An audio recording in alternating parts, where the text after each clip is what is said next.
जय हिंद दोस्तों, स्वागत है आपका आपके यूट्यूब चैनल स्टडी अनलिमिटेड 07 में। दोस्तों आज 18 मई और 18 मई से संबंधित जितने भी करंट अफेयर आज वो हम कवर करने वाले हैं। दोस्तों पहला क्वेश्चन हमारा, संयुक्त राष्ट्र ने भारत के 2024 के आर्थिक विकास अनुमान, कौन सा अनुमान, आर्थिक विकास अनुमान को संशोधित कर कितने प्रतिशत वृद्धि का अनुमान लगाया है। ठीक है, कितने प्रतिशत वृद्धि का अनुमान लगाया है।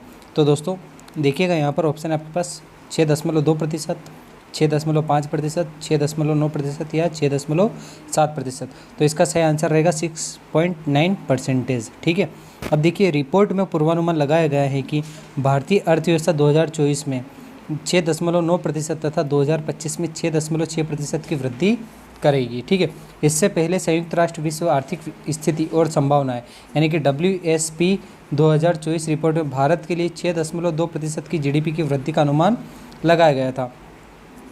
फार्मास्यूटिकल्स और रसायन निर्यात में जोरदार वृद्धि की उम्मीद है इस बार। ठीक है दोस्तों, अगला देखिए क्वेश्चन हमारा, अगला क्वेश्चन हमारा, हाल ही में जापान और किस देश ने हाइपरसोनिक मिसाइल के इंटरसेप्टर विकसित करने के लिए समझौते पर हस्ताक्षर किए। तो दोस्तों हाल ही में जापान और अमेरिका ने, किसने, जापान और अमेरिका ने जो है हाइपरसोनिक मिसाइल के इंटरसेप्टर विकसित करने के लिए समझौते पर हस्ताक्षर किए।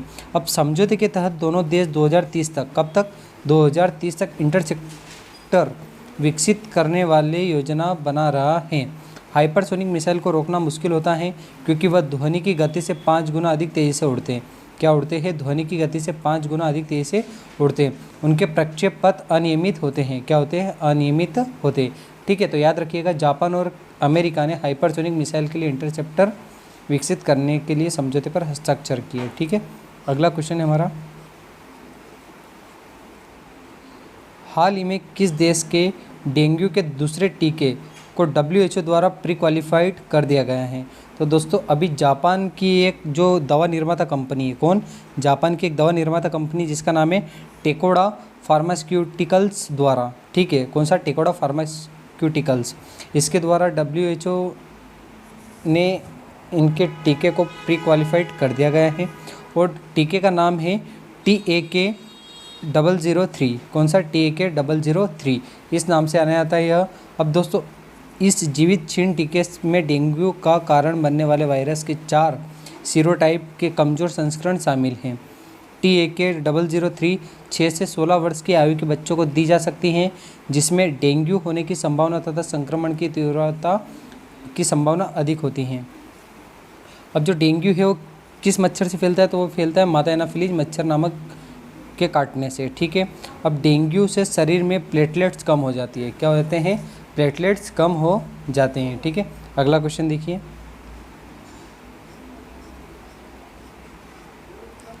राष्ट्रीय लुप्तप्राय प्रजाति दिवस किस दिन मनाया जाता है। तो दोस्तों यह दिवस मनाया जाता है 17 मई को। कब, 17 मई को यह दिवस मनाया जाता है। अब मई के जो अभी तक के दिवस हुए वह एक बार रिवाइज कीजिएगा मेरे साथ। 1 मई को कौन कौन से दिवस मनाए जाते हैं, गुजरात दिवस, महाराष्ट्र दिवस व अंतर्राष्ट्रीय मजदूर दिवस, कौन सा, अंतर्राष्ट्रीय मजदूर दिवस। 2 मई को मनाया जाता है मोस्ट IMP विश्व अस्थमा दिवस, कौन सा, विश्व अस्थमा दिवस। कब मनाया जाता है, 2 मई को मनाया जाता है, यानी कि मई के पहले मंगलवार को। ठीक है, विश्व प्रेस स्वतंत्रता दिवस यह मनाया जाता है 3 मई को। कब मनाया जाता है, 3 मई को। विश्व रेड क्रॉस दिवस यह मनाया जाता है 8 मई को। कब मनाया जाता है, 8 मई को। विश्व प्रवासी पक्षी दिवस यह मनाया जाता है 13 मई को। कब मनाया जाता है, 13 मई को।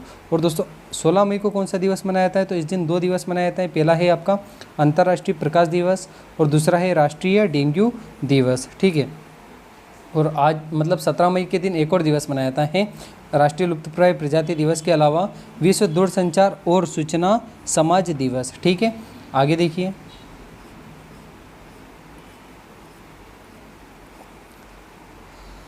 पर्यावरण चैंपियन के लिए ब्लू रेजिडेंसी वीज़ा किस देश द्वारा लॉन्च किया गया है। तो यह UAE द्वारा लॉन्च किया गया है। किसके द्वारा लॉन्च किया गया है, UAE द्वारा। अब पर्यावरण अनुसंधान, सक्रियता और तकनीकी समाधानों में वैश्विक नेताओं को आकर्षित करने और बनाए रखने के लिए UAE द्वारा 10 वर्षीय, कितने वर्षीय, याद रखिएगा 10 वर्षीय ब्लू रेजिडेंसी वीज़ा लॉन्च किया गया है। अगला है, हाल ही में सुप्रीम कोर्ट बार एसोसिएशन के अध्यक्ष कौन बने। दोस्तों अभी सुप्रीम कोर्ट में बार एसोसिएशन के अध्यक्ष के चुनाव हुए, जिसमें कपिल जी सिब्बल बार एसोसिएशन के अध्यक्ष बने हैं। अब इन्होंने किसको हराया है? तो वह हराया प्रदीप राय को। कितने मतों से हराया? तो 1066 मतों से हराया है। कितने? 1066 मतों से हराया है। ठीक है। इनके अलावा इनमें जो चुनाव लड़ने वाले थे वह थे प्रिया हिंगारानी और विक्रांत यादव, जो है सुप्रीम कोर्ट बार एसोसिएशन के सचिव है। कौन है? सचिव बने। कौन बने हैं? सचिव बने हैं। याद रखिएगा दोस्तों, अध्यक्ष बने कपिल सिब्बल और सचिव है विक्रांत यादव। अगला क्वेश्चन है, हाल ही में किस बैंक ने भारत का पहला virtual credit card pixel launch किया है? तो यह है HDFC बैंक ने। किसने लॉन्च किया है? HDFC बैंक ने पिक्सल लॉन्च किया है। ठीक है, यह पहला वर्चुअल क्रेडिट कार्ड है। ठीक, अगला देखिए,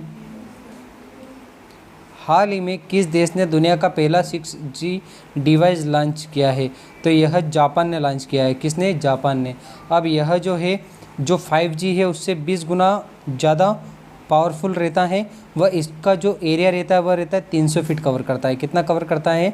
300 फीट एरिया कवर करता है। ठीक है, तो हाल ही में जापान ने दुनिया का पहला 6G, 5G के बाद अब कौन सा आ गया है? 6G डिवाइस लॉन्च कर दिया गया है। अगला देखिए,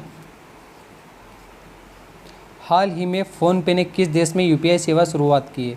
तो UPI सेवा की शुरुआत फ़ोनपे ने की है नेपाल में। कहाँ पर की है? नेपाल में। ठीक है, अंतिम प्रश्न हमारा, हाल ही में किस भारतीय फुटबॉलर ने अंतर्राष्ट्रीय फुटबॉल से संन्यास लिया है? तो दोस्तों आपको नाम याद होगा, सुनील छेत्री।